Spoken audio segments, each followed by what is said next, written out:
Okay, let's review some more professional kits.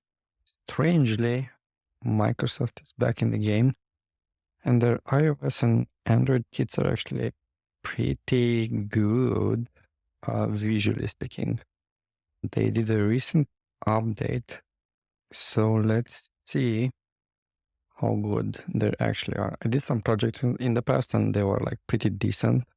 I'm just not sure if they updated to the latest like Figma features, but as you can see, they have light and dark mode. I'm not sure about they have variables and stuff, so I'm already quite impressed. I did not expect that, to be honest. They have, yeah, quite impressed, to be honest. And let me, yeah, select that. Yeah, not bad. Actually, examples like this just show you this is an excellent kit for enterprise if you need like mails, apps, lots of documents and stuff.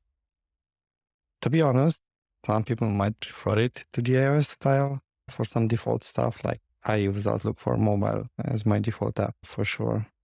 And you can see it's very well taken care of. Also, you have lots of integrations with Storyboard and devs as well.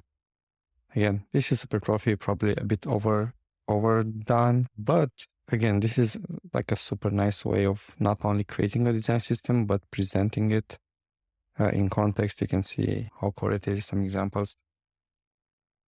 And I expect usually they cover all the details, everything. Will not go into detail.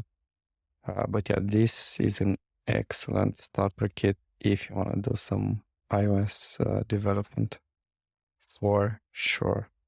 And again, you can see all the fields, all the states, stuff like that. Yeah, really nothing to complain about. Job well done, Microsoft team.